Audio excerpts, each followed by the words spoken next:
நேயர்கள் அனைவருக்கும் என் அன்பான வணக்கம்.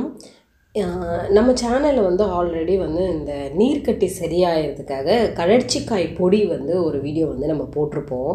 அதில் நிறைய பேர் வந்து அந்த பொடியை வந்து கொழுப்பு கட்டிக்கு சரியாகுமா, அந்த பொடி சாப்பிட்டா கொழுப்பு கட்டி சரியாகுமான்னு கமெண்ட் பண்ணியிருந்தீங்க. சில பேர் வந்து நம்ம சேனலோடைய அஃபிஷியல் மெயிலுக்கே வந்து மெயிலும் பண்ணியிருக்கீங்க. அதனால் வந்து சரி அது தனியாகவே ஒரு வீடியோ போட்டுடலாம் அப்படின்னு சொல்லிட்டு தான் வந்து இந்த வீடியோ போடுறேன். ஸோ இந்த வீடியோவில் வந்து உங்களுக்கு கிளியராக வந்து இந்த கொழுப்பு கட்டி எதனால் உருவாகுது, அது எப்படி சரி செய்ய முடியுமா முடியாதா, என்ன மாதிரி மருந்து பயன்படுத்தி சரி செய்யலாம் அப்படின்றத வந்து உங்களுக்கு கிளியராக வந்து உங்களுக்கு எக்ஸ்பிளைன் பண்ணிடுவேன். ஸோ அதனால் நீங்கள் வீடியோ ஃபுல்லாக ஸ்கிப் பண்ணாமல் பார்த்தீங்க அப்படின்னா நிச்சயமாக உங்களுக்கான பதில் கிடைக்கும்.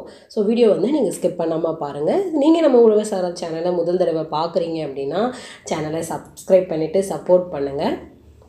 சரி வாங்க, ஃபஸ்ட்டு வந்து இந்த கொழுப்பு கட்டி அப்படின்னா கட்டியில் வந்து நிறைய வகை இருக்குது. கொழுப்பு கட்டி இருக்குது, நார்க்கட்டி இருக்குது, நீர்க்கட்டி இருக்குது, திசு கட்டி இருக்குது, இந்த மாதிரி நிறைய கட்டிகள் இருக்குது. இப்போ ஸ்பெசிஃபிக்காக இந்த கொழுப்பு கட்டி பற்றி தான் வந்து நம்ம பேச போகிறோம். இந்த கொழுப்பு கட்டி எதனால் உருவாகுது, கொழுப்பு ஒரு இடத்துல நிறைய சேரும் போது அந்த இடத்துல வந்து கொழுப்பு கட்டி உங்களுக்கு உருவாகும். அதுதான் வந்து கொழுப்பு கட்டி அப்படின்னு நம்ம சொல்லுவோம். நிறைய பேர் வந்து முதல்ல வந்து நீங்கள் இந்த கொழுப்பு கட்டி தானா அப்படின்னு வந்து தெரிஞ்சுக்கணும். ஏன்னா இது நிறைய பேருக்கு வந்து எங்கே இருக்கும் அப்படின்னு பார்த்தீங்கன்னா தசையில், கால், கை, தொடை, தோள்பட்டை இந்த மாதிரி இடத்துல வந்து இந்த கட்டிகள் வந்து உருவாகும். ஸோ அதாவது எந்த இடத்துல வந்து கொழுப்பு வந்து சேருதோ வளருதோ அந்த இடத்துல அந்த கொழுப்பு வந்து கட்டியாக வந்து உருவாயிடுது. ஸோ இது கொழுப்பு கட்டி தானா அப்படின்றத நீங்கள் முதல்ல கண்டுபிடிங்க. அதுக்கப்புறமா வந்து இதை என்ன செய்யலாம் அப்படின்னு நம்ம சொல்கிறோம். ஃபஸ்ட்டு வந்து இந்த கொழுப்பு கட்டி பார்த்தீங்கன்னா நீங்கள் இப்படி தொட்டு பார்க்கும்போது அது வந்து அப்படியே உங்களுக்கு இந்த மாதிரி வந்து ரவுண்டாக வந்து சுற்றிக்கிட்டே இருக்கும். இப்போ என்னுடைய கையில் பார்த்தீங்கன்னா கொழுப்பு கட்டி வந்து 2 இடத்துல இருந்தது. கொஞ்ச நாள் முன்னாடி கொஞ்சம் நான் வெயிட்டாக இருக்கிற டைமில் வந்து சதை போட்ட அப்போ பார்த்திங்கன்னா நல்லாவே தெரிஞ்சுது. இந்த சதையை விட்டு கொஞ்சம் லைட்டாகவே தொட்ட உடனே முடுக்கா அப்படி இருந்தது. சுத்தனா வந்து அது சுத்தம். ஆனால் இப்போது பார்த்திங்கன்னா நான் வெயிட் குறைச்சிருக்கேன். இப்போ அந்த கட்டியும் வந்து எனக்கு குறைஞ்சிருக்கு. இதை நான் ஏன் சொல்கிறேன் அப்படின்னா வெயிட் இருந்தால் தான் கொழுப்பு கட்டி வரும் அப்படின்னு நிறைய பேர் நினச்சிட்ருப்பீங்க. ஆனால் அது உண்மை கிடையாது. ஆனால் என்னுடைய விஷயத்தில் நான் வெயிட் குறையும் போது எனக்கு இந்த கட்டி குறைஞ்சது. இப்போ நான் இந்த வீடியோ போடும்போது நான் வந்து அதை சரி இருக்கா, நமக்கும் எங்கேயோ இருந்ததே, நம்ம தொட்டு பார்க்கலாமான்னு பார்க்கும்போது என்னால் டக்குன்னு போய் அதை கண்டுபிடிக்கவே முடியல. ரொம்ப தேடி தான் இந்த இடம் தான் அப்படின்னு கண்டுபிடிச்சேனே. அந்த இடத்துல பார்த்தீங்கன்னா அப்படி இன்னமும் லைட்டாக இருக்குது. கொஞ்சம் இது பெருசாக தான் இருந்தது. ஆனால் இப்போ கொஞ்சம் வந்து அது ரொம்ப அப்படியே கரைஞ்ச மாதிரி தான் இப்போ எனக்கு ஃபீல் ஆகுது. ஆனால் இது நம்ம டாக்டர்ஸ்லாம் என்ன சொல்கிறாங்க அப்படின்னா வெயிட்டை பொறுத்து இந்த கொழுப்பு கட்டி கிடையாது. இது வெயிட்டாக இருக்கிறவங்களுக்கும் இருக்கலாம், ஒல்லியாக இருக்கிறவங்களுக்கு கூட கொழுப்பு கட்டி வரும். அதாவது எந்த இடத்துல அந்த கட்டி வந்து சேருதோ, அந்த கொழுப்பு சேருதோ அந்த இடத்துல தான் அது கட்டியாக உருவாகும். சரிங்களா? அதனால் இது வந்து வெயிட்டை பொறுத்து கிடையாது, நீங்கள் சாப்பிட்ற உணவு பழக்க வழக்கங்களை பொறுத்தும் வந்து அதிகமாக கிடையாது அப்படின்ற மாதிரி தான் வந்து குறிப்பு வந்து இருக்குது. சரியான காரணமும் வந்து இன்னும் வந்து அதுக்கான காரணம் வந்து கண்டுபிடிக்க முடியல. ஆனால் ஒரு விஷயம் என்ன அப்படின்னா இது வந்து உங்களுக்கு மூவ் ஆகும், இந்த கட்டி வந்து மூவ் ஆகும், அந்த இடத்துல கொழுப்பு இருக்குது அப்படின்றது மட்டும்தான் வந்து நமக்கு தெரியும். ஆனால் இன்னொரு விஷயம் என்ன அப்படின்னு நீங்கள் கேட்டிங்க அப்படின்னா இந்த கட்டி வந்து பரம்பரையாகவும் வரலாம், பரம்பரையாக இருக்கலாம், ஓகேவா? ஆனால் வந்து இது வெயிட்டை பொறுத்து கிடையாது. அதை வந்து நீங்கள் முதல்ல புரிஞ்சுக்கோங்க. உங்களுடைய உடல் எடையை பொறுத்து கிடையாது. எந்தெந்த இடத்துல இருக்குன்றதையும் நான் சொல்லிட்டேன். இது வந்து பரவுமா அப்படின்னு கேட்டிங்கன்னா கிடையாது. இது பரவுற நோயும் கிடையாது. சரியா? இப்போது இந்த கட்டி வந்து ஒரு வேளை நீங்கள் வந்து 5 சென்டிமீட்டருக்கு மேலே இருக்குது, அசிங்கமாக இருக்குது, அதை நான் வந்து எடுத்துடணும் ஆப்ரேஷன் பண்ணி அப்படின்னு நீங்கள் நினச்சிங்க அப்படின்னா நீங்கள் தாராளமாக அதை எடுக்கலாம் டாக்டர்ஸ்ட்ட. ஆனால் எடுத்ததுக்கப்புறம் அது மறுபடியும் அந்த இடத்துல வராது அப்படின்றதுக்கான உறுதி வந்து டாக்டர்ஸ் யாரும் கொடுக்க மாட்டாங்க. ஏன்னா அது அந்த இடத்துல வரலாம், இல்லை வேற ஒரு இடத்துலையும் வரலாம். ஆனால் அது எடுத்ததுனால தான் இன்னொரு கட்டி வந்ததுன்றதையும் சொல்ல மாட்டாங்க. அந்த இடத்துல கட்டி வந்து கொழுப்பு சேர்ந்துருக்கு, அதனால உருவாயிருக்கு. இந்த மாதிரி தான் வந்து இதை வந்து நம்மளால் அண்டர்ஸ்டாண்ட் பண்ணிக்க முடியல. ரீசன் என்ன அப்படின்னா அந்த இடத்துல கொழுப்பு சேருது வருது, அது கரைக்கிறதுக்கு என்ன பண்ணலாம் அப்படின்றத நான் சொல்கிறேன். அதுக்கு முன்னாடி இது கொழுப்பு கட்டி தானா அப்படின்றத நீங்கள் முடிவு பண்ணிக்கோங்க. நான் சொன்ன மாதிரி இப்போ பாருங்கள், இந்த இடத்துல வந்து உங்களுக்கு அந்த கட்டி வந்து நகரும், வலி இருக்காது மோஸ்ட்டாக. சில பேருக்கு இது வளரும், அந்த இடத்துல வளருது அப்படின்னா அந்த இடத்துல கொழுப்பு சேர்ந்துக்கிட்டே போகுதுன்னு அர்த்தம். இது உங்களால் இது கொழுப்பு கட்டி தான் அப்படின்னு ஐடென்டிஃபை பண்ண முடிஞ்சிச்சு, வலி இல்லை, ஆமாம் இந்த மாதிரி தான் இருக்குது, ரவுண்டாக தான் இருக்குது, இப்படி தான் வந்து மூவ் ஆகுது, இப்படி டச் பண்ணும்போது மூவ் ஆகுது அப்படின்னா அது கொழுப்பு கட்டி தான். உங்களால் அது கண்டுபிடிக்க முடிஞ்சிடுச்சுன்னா இதுக்கப்புறம் நான் சொல்கிற அந்த வீட்டு வைத்தியத்தை நீங்கள் ட்ரை பண்ணலாம். ஒருவேளை அது உங்களால் கண்டுபிடிக்க முடியல அப்படின்னா கண்டிப்பாக நீங்கள் டாக்டர்கிட்ட போய் அது கொழுப்பு கட்டி தானா அப்படின்றத தெரிஞ்சுக்கோங்க. தெரிஞ்சுக்கிட்டு அதுக்கப்புறம் இந்த ட்ரீட்மெண்ட் வந்து நீங்கள் எடுங்க. இது நீங்கள் ரிமூவ் பண்ணலாமா? நான் வீட்டு வைத்தியம் சொல்கிறதுக்கு முன்னாடி ஒருவேளை கட்டி பெருசாக இருக்குது, அசிங்கமாக இருக்குது, நான் வந்து இதை ஆப்ரேஷன் பண்ணி எடுத்துடலாம் அப்படின்னு நீங்கள் நினைக்கிறீங்க அப்படின்னா அதுக்கும் வந்து நான் ஒரு விஷயம் சொல்கிறேன், ஒரு சிச்சுவேஷன் சொல்கிறேன். நான் வந்து சின்ன பிள்ளையாக இருக்கப்ப ஒரு டாக்டர்கிட்ட வந்து எனக்கு உடம்பு சரியில்லைன்னு போயிருந்தேன். எங்களுடைய ஃபேமிலி டாக்டர் தான். அவர்கிட்ட போகிறப்போ பார்த்திங்கன்னா எனக்கு முன்னாடி ஒரு பேஷண்ட் வந்து வந்திருந்தாங்க. அவங்களுக்கு எனக்கு சரியாக ஞாபகம் இல்லை, பட் ஆனால் அந்த ஒரு விஷயத்தை என்னால் முழுசாக மறக்கவும் முடியாது. அவங்களுக்கு வந்து ஒரு 40-45 வயசு இருக்கும். அவங்க நெத்தியில் வந்து அந்த தலைக்கிட்ட வந்து ஒரு கட்டி இருந்தது. அது எனக்கு என்ன கட்டின்னு சொல்ல தெரியல, ஏன்னா அப்போ நான் கொஞ்சம் சின்ன பிள்ளை, அதனால் எனக்கு சரியாக தெரியல. ஆனால் என்ன நடந்ததுன்றது ஞாபகம் இருக்குது. அது ஒரு கட்டி இருந்தது.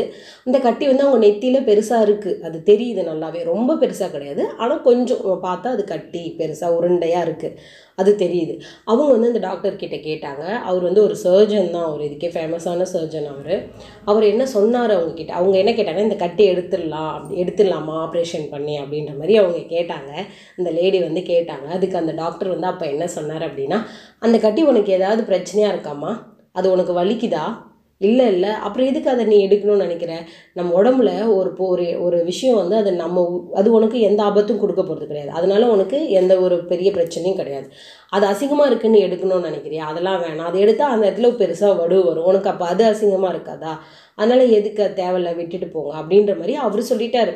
பட் அவங்களுக்கு அது எப்படி இருந்தது எனக்கு தெரியாது. இந்த காலகட்டத்தில் அவ்வளோ பெரிய கட்டி நமக்கு தெரியும், அந்த மாதிரியான கட்டிகள் யாரும் வச்சுக்க விரும்ப மாட்டாங்க. ஏன்னா வந்து இப்போ இருக்க சூழ்நிலையில் பார்த்திங்கன்னா தோற்றம் வந்து ரொம்ப முக்கியமான ஒரு விஷயமா ஆயிடுச்சு இல்லையா? அது அப்பயுமே இருந்திருக்கலாம், பட் எனக்கு அப்போ அந்த சின்ன பிள்ளையில எனக்கு தெரியல. பட் இப்போ வந்து எல்லாருமே அதை எதிர்பார்ப்பாங்க. அது நமக்கு அசிங்கமாக இருக்குது பார்க்க அப்படின்னு ஒரு தயங்குறாங்க அப்படின்னா ஓகே, நீங்கள் வந்து அந்த கட்டியை நீங்கள் வந்து ரிமூவ் பண்ணலாம். ஆனால் நீங்கள் ரிமூவ் பண்ணுறதுக்கு முன்னாடி ஒரு விஷயம் தெரிஞ்சுக்கணும், அந்த கட்டி வந்து உங்களுக்கு வடுவாக வந்து மாறும். அந்த வடு ஓகேவா உங்களுக்கு அப்படின்றது நீங்கள் சைஸை பொறுத்து ஓகே அப்படின்னா நீங்கள் தாராளமாக அதை வந்து நீங்கள் ரிமூவ் பண்ணிக்கோங்க. சரிங்களா? இதுதான் ஒரு விஷயம். ரிமூவ் பண்ணுறதுக்கு முன்னாடி யோசிச்சுட்டு நீங்கள் ரிமூவ் பண்ணிக்கலாம். இதுதான், வேறு ஒரு விஷயமும் கிடையாது. ஓகே, அது வந்து ரிமூவ் பண்ணாமல் வேறு முறையை கரைக்க முடியுமா அப்படின்றத நம்ம இப்போ வந்து பேசலாம்.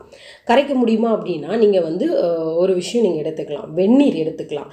எல்லா ஒரு மெடிசன்ஸ்லையுமே உங்களுக்கு சொல்லுவாங்க, ஒரு உடல் வந்து டைஜஷன் ஆகிறதுக்கு இல்லை வேறு சில பிரச்சனைகள் வந்து உடலில் இருக்குது, அது சரியாகணும் அப்படின்னா நீங்கள் வந்து சுடுநீர் வந்து எடுத்துக்கணும் இல்லையா? நீர் சுருக்கின்னு சொல்லுவாங்க இல்லையா? அந்த மாதிரி அந்த நீரை சுருக்கி வந்து எடுக்கணும்.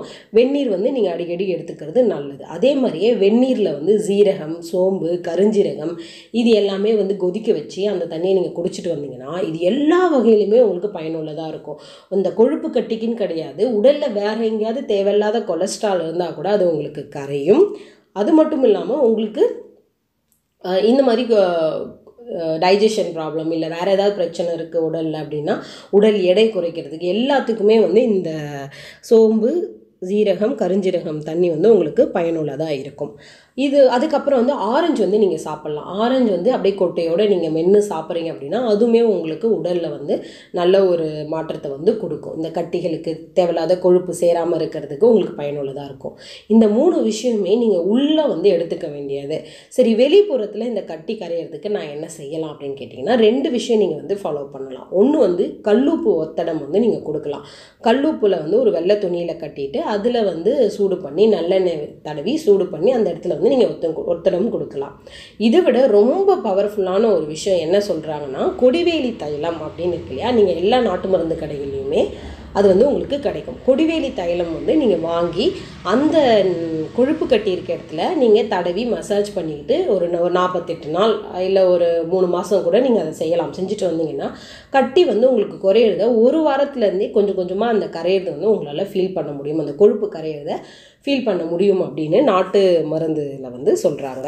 ஸோ இந்த கொடிவேலி தைலம் வந்து தைலமாகவும் கிடைக்கும், நீங்கள் அதையும் வாங்கி ட்ரை பண்ணி பார்க்கலாம். இல்லை அதை வந்து நீங்கள் தைலம் நீங்கள் ரெடி பண்ணணும் அப்படின்னு நினச்சிங்கன்னா உங்கள் கொடிவேலி மூலிகை வேர் இருக்கு இல்லையா, அது வந்து உங்களுக்கு நாட்டு மருந்து கடையில் கிடைக்கும். அது ஒரு 20 கிராம் நீங்கள் வாங்கிக்கோங்க. ஒருவேளை நீங்கள் கிராமமாக இருக்கீங்க, உங்களுக்கு அந்த கொடிவேலி வேர் வந்து கிடைக்குது அப்படின்னா அது நீங்கள் பச்சையாக பயன்படுத்தக்கூடாது. பச்சையான அந்த கொடிவேலி வேரில் வந்து அமிலத்தன்மை இருக்குது. அதனால் அதை நீங்கள் வந்து சுண்ணாம்பு நீரில் நல்லா சுத்தம் செஞ்சுட்டு சுண்ணாம்பு நீரில் ஒரு 8 மணி நேரம் ஊற வச்சுட்டு அதுக்கப்புறம் அதை வந்து நீங்கள் பயன்படுத்தணும். இல்லை நீங்கள் டைரெக்டாக கடையில் வந்து பொடியாக வாங்குறீங்க அப்படின்னா ஒரு 20 கிராம் கொடிவேலி வேர் பொடியை வாங்கி அதை வந்து பசும்பாலில் போட்டு அரைச்சி வச்சுக்கோங்க. அதுக்கப்புறம் ஒரு இரும்பு கடாயில் ஒரு 100 மில்லி விளக்கெண்ணெயை வந்து ஊற்றி சூடு பண்ணிவிட்டு அது கொஞ்சம் சூடானதுக்கப்புறமா இந்த கொடிவேலியை வந்து நீங்கள் அரைச்சி வச்சுருக்கீங்க இல்லையா பசும்பாலில், அதை வந்து அதில் போட்டு அந்த கலவையை அதில் போட்டு கொஞ்சம் நேரம் கொதிக்க வச்சு நீங்கள் அது ஆறுனதுக்கப்புறம் வடிகட்டிடுங்க. வடிகட்டி அதை வந்து நீங்கள் இந்த மாதிரி மசாஜ் நல்லா பண்ணிட்டு வாங்க. மசாஜ் பண்ணிட்டு வந்தீங்கன்னா உங்களுக்கு அது குறையிறத நிச்சயமாக பார்க்க முடியும். இந்த ஒரு விஷயம் வந்து உங்களுக்கு கண்டிப்பாக பயனுள்ளதாக இருக்கும். அதே மாதிரி இந்த தைலம் வேறு எதுக்காவது பயன்படுமா அப்படின்னு கேட்டிங்கன்னா, உங்களுடைய உடல் வெப்பத்தை குறைக்கிறதுக்கு பயன்படும். நீங்கள் வந்து உங்கள் தொப்புளில் வச்சோ இல்லை தலையில் வச்சோ கொஞ்சம் 1 சொட்டு 2 சொட்டு வச்சு மசாஜ் பண்ணிங்க அப்படின்னா உங்களுக்கான உடல் உஷ்ணம் குறையிறத உங்களால் ஃபீல் பண்ண முடியும். காலில் ஆணி பிரச்சனை இருக்கிறவங்களும் இந்த தைலத்தை வந்து சூடு பண்ணி அந்த இடத்துல வைக்கலாம். அதே மாதிரியே வந்து உங்கள் உடலில் ஏதாவது வந்து தோல் பிரச்சனை இருக்குது, சரும நோய் ஏதாவது இருக்குது அப்படின்னா அதுக்கும் நீங்கள் வந்து இதை பயன்படுத்தலாம். உங்களுக்கு ஜவ்வு பிரச்சனை, மூட்டு பிரச்சனை இருக்குன்னா அந்த இடத்துலையும் ரொம்ப மூட்டு வலியாக இருக்குன்னா அந்த இடத்துலையும் நீங்கள் இந்த தைலத்தை வந்து தேய்ச்சிட்டு வந்தீங்க அப்படின்னா நிச்சயமாக உங்களுக்கு இது வந்து பயனை கொடுக்கும். நீங்கள் கண்டிப்பாக இதை ட்ரை பண்ணி பார்க்கலாம். இந்த இடத்துல நான் இன்னொரு விஷயம் சொல்கிறேன். இந்த வீடியோ போடுறதுக்கான முக்கிய காரணமே என்ன அப்படின்னு கேட்டிங்கன்னா, எல்லாருமே வந்து அந்த இது இருக்கு இல்லையா, நான் கழற்சிக்காய் பொடி போட்டிருந்தேன் இல்லையா, அதை பயன்படுத்தலாமா அப்படின்னு கேட்டிங்க. கண்டிப்பாக கழற்சிக்காய் பொடி இந்த கொழுப்பு கட்டிக்கு உங்களுக்கு எந்த விதத்துலேயும் வந்து உதவ போகிறது கிடையாது. அந்த கழற்சிக்காய் பொடி வந்து பெண்களுக்கு முட்டைப்பையில் இருக்க நீர்க்கட்டிகள், அதாவது சினைப்பையில் இருக்க நீர்க்கட்டிகள், அந்த கர்ப்பப்பையில் இருக்க அந்த நீர்க்கட்டிகளுக்கு அந்த நீர்க்கட்டிக்கு தான் வந்து அந்த கழற்சிக்காய் பொடி. அவங்களுக்கு மாதவிடாய் கோளாறு இருக்கும், சில பேருக்கு ஓவர் ப்ளீடிங் ஆகும், சில பேருக்கு ப்ளீடிங் ஆகாது, சில பேருக்கு ரெகுலர் பீரியட்ஸ் இருக்கும், அவங்களுக்கு தான் வந்து அந்த கழற்சிக்காய் பொடி பயனுள்ளதாக இருக்கும். இந்த மாதிரி கொழுப்பு கட்டிக்காக நீங்கள் பயன்பட முடியாது. இந்த கொழுப்பு கட்டி பார்த்திங்கன்னா பெண்களை விட ஆண்களுக்கு தான் அதிகமாக இருக்கும், வயது ஆக ஆக இன்னும் அதிகமாக இருக்கும் அப்படின்னு சொல்கிறாங்க. அதனால் வந்து நீங்கள் இந்த கொழுப்பு கட்டிக்கு போயிட்டு கழற்சிக்காய் பொடியை நிச்சயமாக எடுத்துக்காதீங்க. அது சில பேர் சொல்லியிருக்காங்க, அது கண்டிப்பாக வந்து பயனளிக்காது. நீங்கள் இந்த கொடிவேலி தைலம் பயன்படுத்துங்க. சுடுநீர் வந்து அந்த தண்ணீருக்கு சொல்லியிருந்தோம் இல்லையா, அதை நீங்கள் தடவி பாருங்கள். தண்ணீர் அதிகமாக குடிங்க. உடலுக்கு முடிஞ்ச அளவுக்கு யோகா எக்ஸசைஸ்லாம் ட்ரை பண்ணுங்கள். அதுவுமே உங்களுக்கு கண்டிப்பாக வந்து ஹெல்ப்ஃபுல்லாக இருக்கும். நிச்சயமாக இந்த வீடியோ உங்களுக்கு பயனுள்ளதாக இருக்கும் அப்படின்னு நம்புகிறேன். இதில் உங்களுக்கு ஏதாவது சந்தேகம் இருந்தது அப்படின்னா கமெண்ட் பண்ணுங்கள். உங்களுக்கு கண்டிப்பாக நான் வந்து பதில் கொடுக்குறேன். இந்த வீடியோ உங்களுக்கு பிடிச்சிருந்துச்சு, இல்லை உங்கள் நண்பர்களுக்கோ இல்லை ஃபேமிலிக்கோ யாருக்காவது பயனுள்ளதாக இருக்கும் அப்படின்னு நினச்சிங்கன்னா இந்த வீடியோவை ஷேர் பண்ணிவிடுங்க. மறக்காமல் நம்ம உழவசாலையில் சப்ஸ்கிரைப் பண்ணிவிட்டு சப்போர்ட் பண்ணுங்கள். மீண்டும் அடுத்த ஒரு நல்ல வீடியோவோட சந்திக்கிறேன். நன்றி, வணக்கம், டாடா, பாய்.